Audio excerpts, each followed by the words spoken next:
Hey fellow subscribers and viewers, and welcome to my review of Resident Evil Operation Raccoon City. This is Capcom's attempt at making an all-out action horror game for the new generation.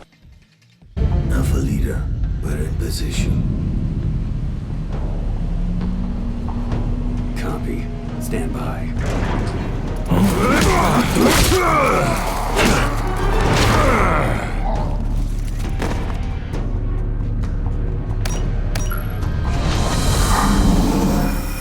You guys must be the new Delta team. Report. My name is Bertha.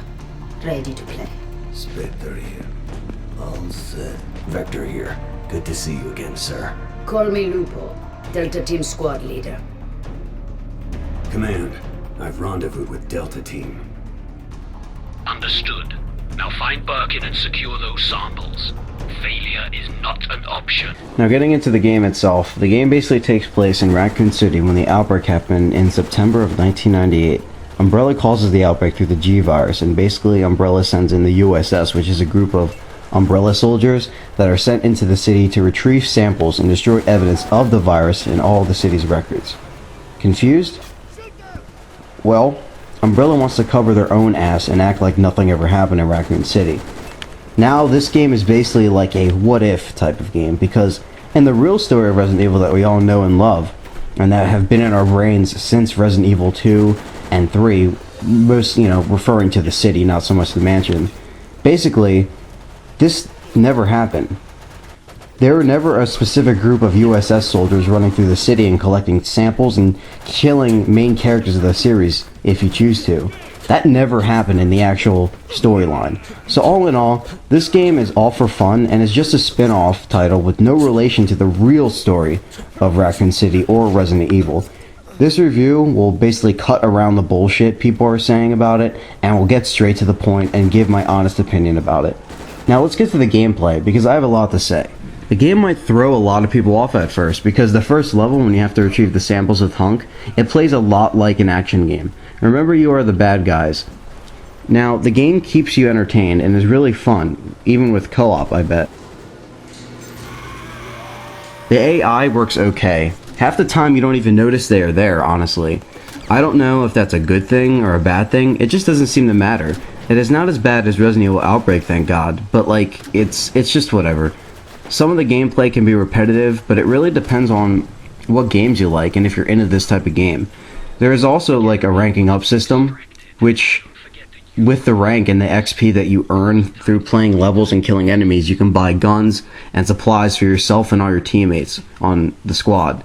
You can also upgrade abilities for each of the teammates. The ranking up alone can keep the game lasting for a long time if you want to unlock everything. It still plays like a Resident Evil game should, just more advanced. So the gameplay itself, it really has a lot of replay value for a lot of fans. So it will definitely keep you playing over and over again if you want to unlock everything.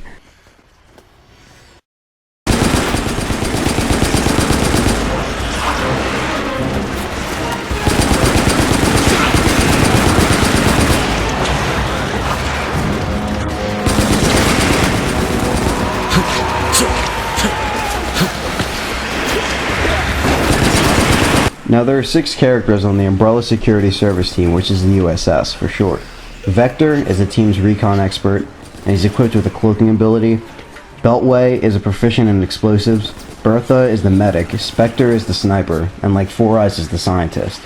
The Umbrella soldiers have abilities, which is what I mentioned before. You can purchase it with XP.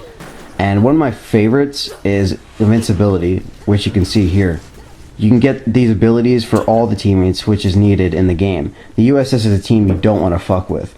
These abilities are really different because they aren't exactly humans. They're kind of like superhumans. I don't even know exactly what they are, but these abilities are cool to experiment with. And like I said, the replay value is pretty high here because you can keep just buying these every playthrough and just seeing what these abilities do. And they really help. They benefit you in the game well. Let's get to the game's environments. All of the true Resident Evil fans know what Raccoon City is. This game takes you back to the old days. Well, not as much as you think, but you come across familiar areas like the Dead Factory and some of the streets that you passed in 2 and 3, and even the police station, of course. It really shows a different side of Raccoon City that you never saw with Leon, Claire, or Jill. It shows the start of the chaos in the city, and it really gives you that creepy feeling at some points, like the old games.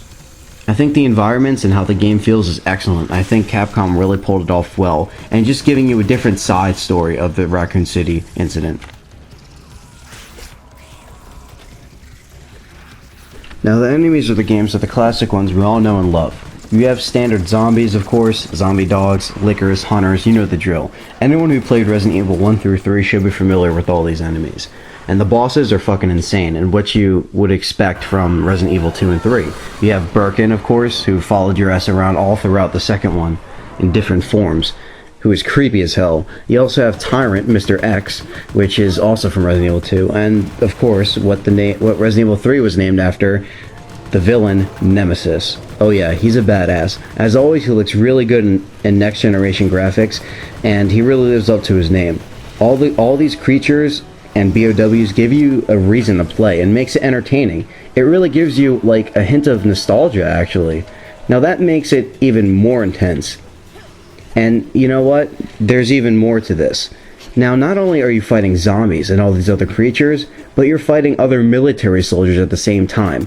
Now, this isn't always happening, because sometimes you'll be in a section where there's just zombies, but there's a lot of sections where there could be Nemesis, and you have Spec Ops soldiers shooting at you. I mean, that just makes it intense.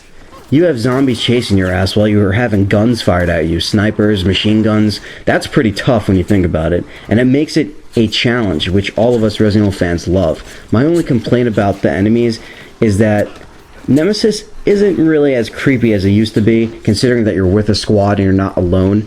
He is a little bit more tactical, especially with his Gatling gun, which he never had, and he still has the rocket launcher, but you still get that cool Nemesis feel, and it's really cool to see him in a next-gen game.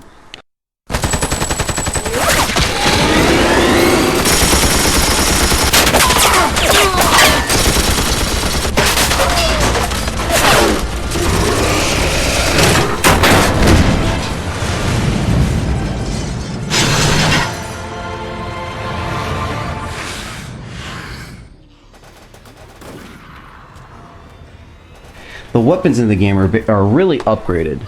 Since you have some sort of special force team, you have basic assault rifles, shotguns, and handguns, all which can be upgraded for each character of your team.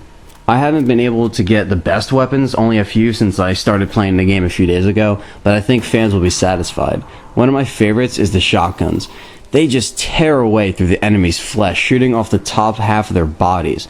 And you really don't see stuff like that in Resident Evil games. Usually, like, they just, even, maybe you get a headshot, but like in Resident Evil 4 or 5, when you go to shoot their like leg with a shotgun, they just fly back. Like that. I also like the grenade launcher, which you can get in the cemetery for the first time. It just fucking blows up everything around you, and it's really cool, because like it's not like the old grenade launchers from Resident Evil 3. You know, the one that Jill had. So the weapons in the game are not anything like too amazing.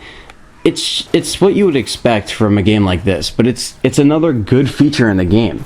Now the game keeps you entertained and is really fun. All in all, what can I say about this game? It's Resident Evil in a different perspective.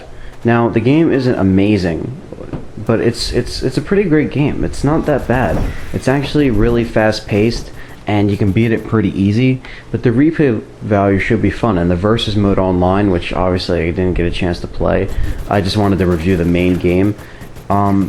You know, I hope that adds to the game, and I hope the co-op adds to the game as well. So I think any Resident Evil fan should pick it up. Capcom didn't really ruin anything here. Now I know a lot of my subscribers and some of my friends think that, but it's not true. It's just a different little spin-off and a different take on the series.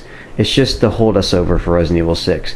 Did it need to be made? No, but I think it's pretty cool. It's really different seeing Umbrella's side of the whole story and see just how evil they really are. It's definitely worth a play.